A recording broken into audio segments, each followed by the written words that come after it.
What's the salary in Germany versus Gulf versus the UK? Now that's one of the most commonly asked questions that nurses have when they're thinking of an international career. But in my opinion, that's the wrong question, because salary is just one part of your decision making. The real question for you to ask is, what kind of life do you want when you join an international career abroad? So being a nurse is not just about earning and what salary and what are you going to sort of make in a month. It's a whole lot about where you would end up growing, what kind of growth prospects a career gives you, where you will be respected, where your family can come and thrive. And these are the real questions that every nurse who's looking at an international career should think about.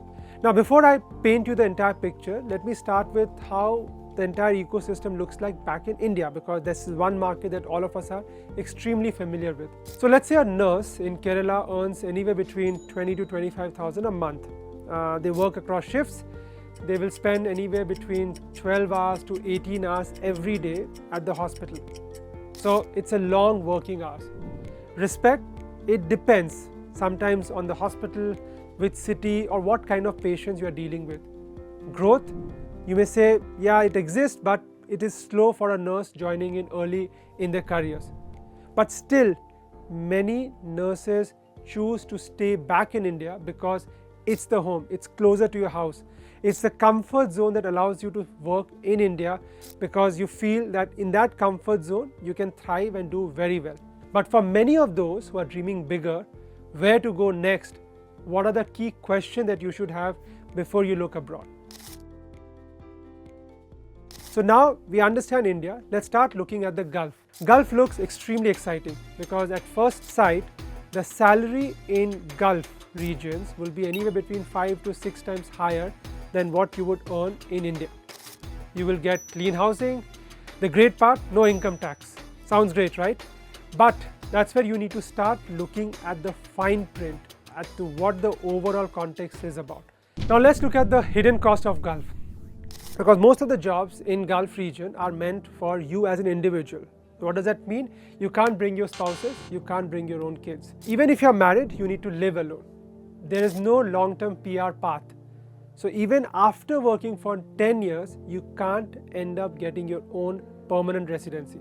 You will still be a temporary worker. And that's the con of the Gulf region.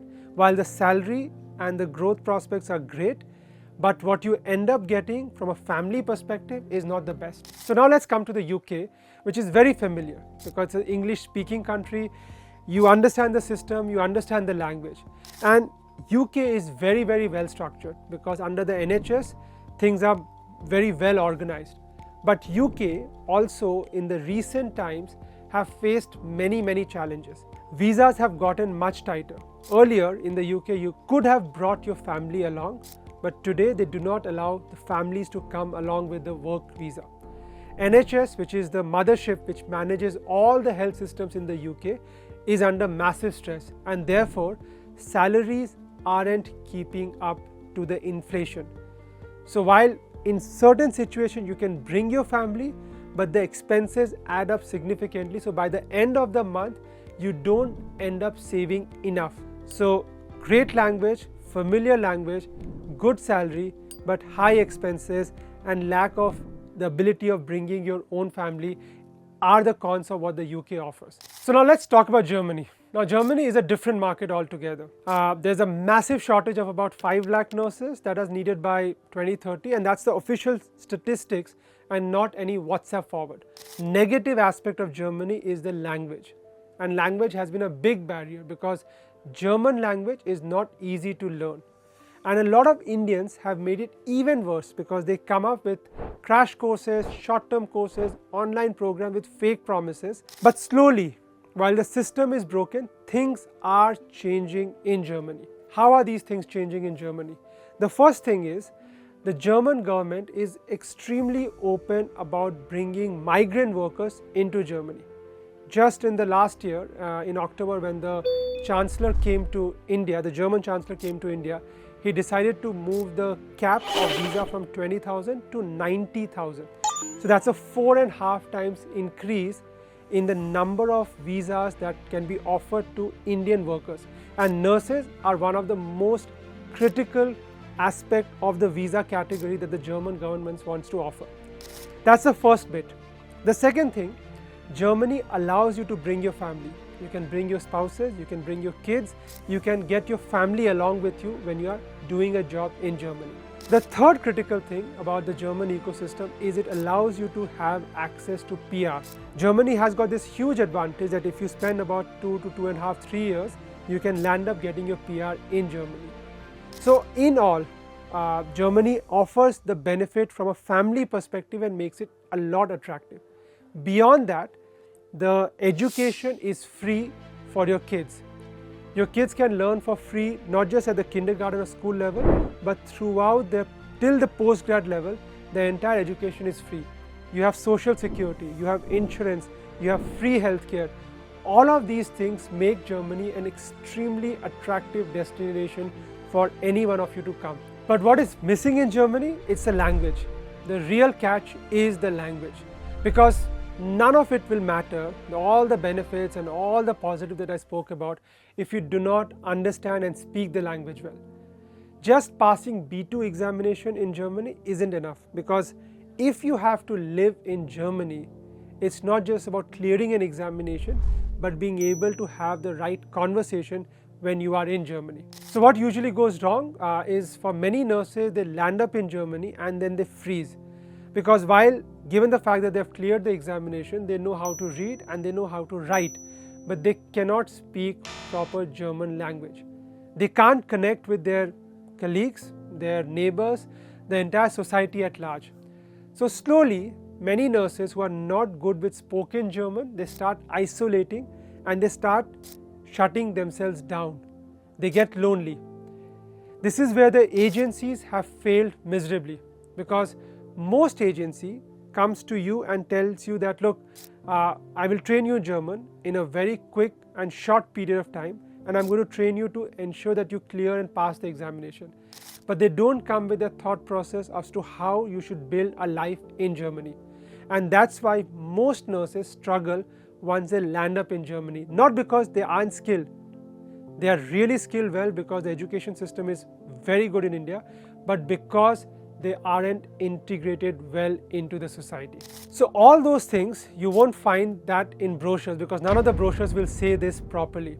And that's why nurses struggle, not just because they aren't skilled, they are rightly skilled, but because they aren't integrated well into the German society. And none of the brochures will talk about this. Because remember, while you can think about Germany and the first thing that will come up to you is Berlin, Munich, Frankfurt, but you might land up in a small town.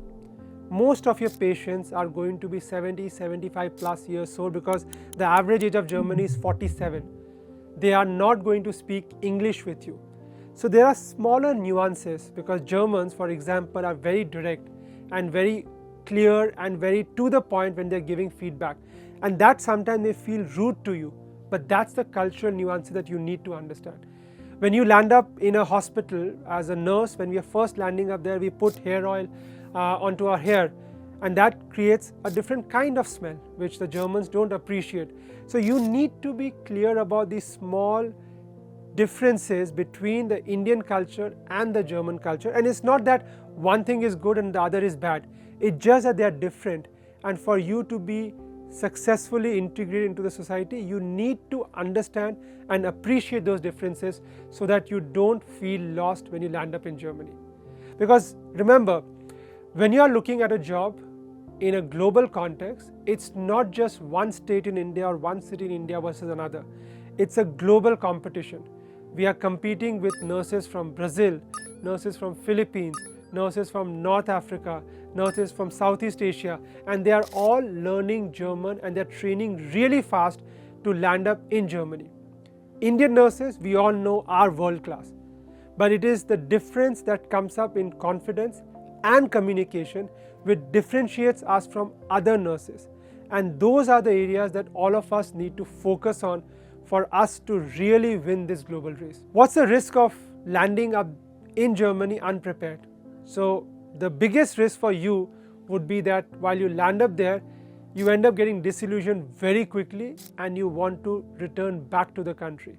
And that's going to hurt you really hard because you prepared a lot to land up in Germany. So it's not just your own reputation which will be at risk, but the entire country's reputation abroad will be at risk.